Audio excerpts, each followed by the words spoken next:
ថ្ងៃនេះលោកគ្រូហេងមានទំនួលអំពីម្ចាស់អាជីវកម្មយើងជាច្រើនបានសួរថាខ្ញុំជាម្ចាស់អាជីវកម្មជា owner business owner តើអាចប្រកាសពន្ធឲ្យខ្លួនឯងបានទេ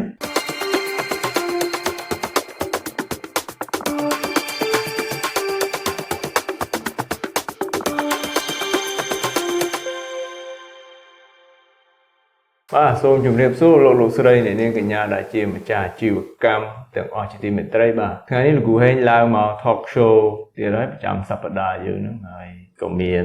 ទំនួលអំពីម្ចាស់អាជីវកម្មយើងជាច្រើនបានសួរថាគ្រូហេងខ្ញុំ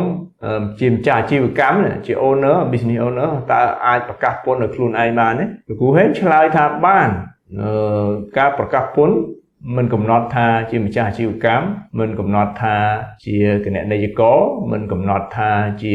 ក្រុមហ៊ុនលោកគ្រូហេងឬមួយក៏ក្រុមហ៊ុនណាទេបាទការប្រកាសពន្ធគឺអនុលោមទៅតាមច្បាប់ពន្ធប្រកាសហើយនឹងសេចក្តីជូនដំណឹងរបស់ពន្ធដារអញ្ចឹងអ្នកណាក៏មានសិទ្ធិប្រកាសពន្ធដែរបានប៉ុន្តែចំណុចដែលយើងត្រូវយកចិត្តទុកដាក់នោះគឺថាការប្រកាសពន្ធនោះបានអនុលោមទៅតាម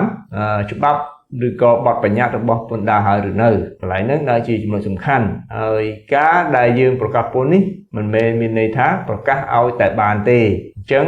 ពន្ធដារមានច្បាប់ស្វ័យប្រកាសបាទនេះដល់បងប្អូនម្ចាស់អាជីវកម្មមានសិទ្ធិប្រកាសពន្ធដារគឺជាអ្នកពិនិត្យតើបងប្អូនម្ចាស់អាជីវកម្មបានប្រកាសពន្ធត្រឹមត្រូវដែរឬទេអញ្ចឹងពិនិត្យអាចមានខុសអាចមានត្រូវអញ្ចឹង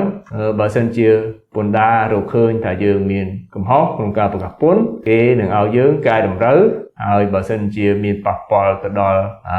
ចំនួនទឹកប្រាក់នៃពន្ធនោះគឺយើងត្រូវតែបង់សងអញ្ចឹងបង់សងនោះមិនមែនសងតែប្រាក់ពន្ធទេគឺរួមទាំងប្រាក់ពិន័យទៀតផងបាទអញ្ចឹងបងប្អូនម្ចាស់អាជីវកម្មអាចប្រកាសដោយខ្លួនឯងបានអាចរកគណនេយ្យករប្រកាសក៏បានអាចរក outsource company ដោយក្រុមហ៊ុនលោកគ្រូហេងប្រកាសក៏បាននិងសុទ្ធតែបានទាំងអស់បាទមិនកំណត់ថាអ្នកណាជាអ្នកប្រកាសទេបាទប៉ុន្តែសូមរកអ្នកដែលមានចំណេះជំនាញខាងពន្ធដារនឹងប្រកាសបានយើងទុកចិត្តបានបាទសូមអរគុណ